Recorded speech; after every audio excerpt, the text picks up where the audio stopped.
ఒకానొక ఊరిలో లక్ష్మమ్మ అనే ఆవిడ ఉండేది. ఆమె కోడలు పేరు హరిత. హరిత చాలా తెలివైనది, పనిమంతురాలు. కాని ఆమెకొక చిన్న అసంతృప్తి ఉండేది. నేను పొద్దున్న లేచిన దగ్గర నుండి రాత్రి పడుకునే వరకు ఇంటి పనులన్నీ చేస్తున్నాను, కాని ఎవరూ నన్ను ప్రత్యేకంగా మెచ్చుకోవట్లేదు.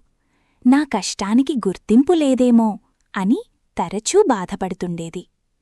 ఒక సాయంత్రం హరిత వంటగదిలో పని పూర్తి చేసుకుని నీరసంగా కూర్చుని ఉంది. లక్ష్మమ్మ ఆమె దగ్గరకు వచ్చి, "ఏమ్మా హరిత, అలా ఉన్నావు?" అని అడిగింది. హరిత కళ్లలో నీళ్లు తిరుగుతుండగా, "అత్తయ్యగారు, పొద్దున్నే లేచి అందరి ఇష్టాలు కనుక్కుని వంట చేస్తాను, ఇల్లంతా సర్దుతాను.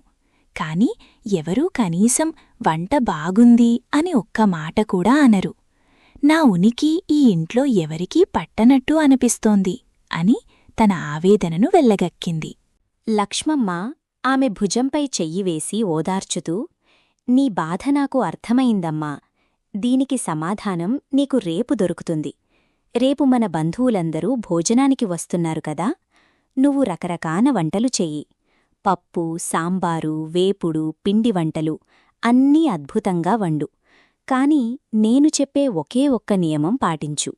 ఏ వంటకంలోనూ పొరపాటున కూడా ఉప్పు వేయకు" అని చెప్పింది. హరిత ఒక్క క్షణం ఆశ్చర్యపోయింది.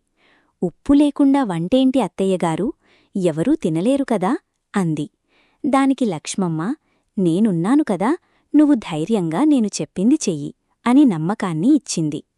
మరుసటి రోజు ఇల్లంతా బంధువులతో సందడిగా ఉంది. హరిత ఎంతో కష్టపడి రకరకాల వంటకాలను సిద్ధంచేసింది.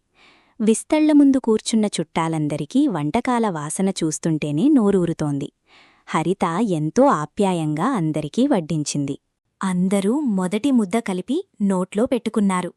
మరుక్షణమే అందరి ముఖాల్లో ఒక్కసారిగా మార్పు. ఒకరు నీళ్లు తాగారు, ఇంకొకరు ముఖం చిట్లించుకున్నారు. "ఏమ్మా హరిత, వంటలు చూడటానికింత బ్రహ్మాండంగా ఉన్నాయి కాని ఒక్కదాంట్లో కూడా రుచి లేదేంటి?" అని ఒక పెద్దాయన అడిగారు. ఇంకొకరు, "అన్నీ ఉన్నాయి కాని అసలైన ఉప్పే లేదు. ఉప్పులేని వంటలు అమృతంలా వండినా వృధానే కదా" అని విమర్శించడం మొదలుపెట్టారు. ఆ మాటలు వింటుంటే హరితకు కళ్లల్లో నీళ్లు తిరిగాయి. తను పడ్డ కష్టమంతా బూడిదలో పోసిన పన్నీరులా అనిపించింది. అప్పుడు లక్ష్మమ్మ చిరునవ్వుతో లోపలి నుండి ఒక చిన్న గిన్నెలో ఉప్పు తీసుకువచ్చింది. "అయ్యో, క్షమించాలి, కంగారులో ఉప్పు వేయడం మరిచిపోయినట్టుంది. ఇదిగోండి" అంటూ అందరికీ కొద్దికొద్దిగా ఉప్పు వడ్డించింది. ఆశ్చర్యంగా ఆ కొద్దిపాటి ఉప్పు కలవగానే అప్పటివరకు చప్పగా ఉన్నాయి అన్న అవే వంటకాలు అందరికీ పరమాన్నంలా అనిపించాయి. అందరూ తృప్తిగా భోజనం ముగించి హరితను పొగిడారు. అందరూ వెళ్ళిపోయాక లక్ష్మమ్మ కోడల్ని పిలిచి ఇలా అంది, "చూశావా హరిత, ఉప్పు వంటలో ఉన్నప్పుడు అది ఎవ్వరికీ కనిపించదు, ఎవ్వరూ దాన్ని ప్రత్యేకంగా మెచ్చుకోరు. కాని అది లేకపోతే మాత్రం వంటకు విలువ ఉండదు. నువ్వు కూడా ఈ ఇంటికి ఉప్పులాంటిదానివి. నువ్వు చేసే పనులు విడిగా కనిపించకపోవచ్చు, ఎవ్వరూ ప్రతిరోజూ నిన్ను పొగడకపోవచ్చు, కాని నువ్వు లేకపోతే ఈ ఇల్లు అస్తవ్యస్తమైపోతుంది. నీ ప్రాముఖ్యత అనేది నువ్వు చేసే పనిలో లేదు, ఆ పనివల్ల ఇంటికి కలిగే తృప్తిలో ఉంది." అత్తగారి మాటలకు హరిత కళ్ళు తెరుచుకున్నాయి. గుర్తింపు అనేది మాటల్లో కాదు, కుటుంబ సభ్యుల సంతోషంలో ఉంటుందని ఆమె గ్రహించింది. సేవ మరియు బాధ్యత అనేవి ఉప్పులాంటివి. అవి కనిపించనంతకాలం అన్నీ సక్రమంగా జరుగుతున్నాయని అర్థం.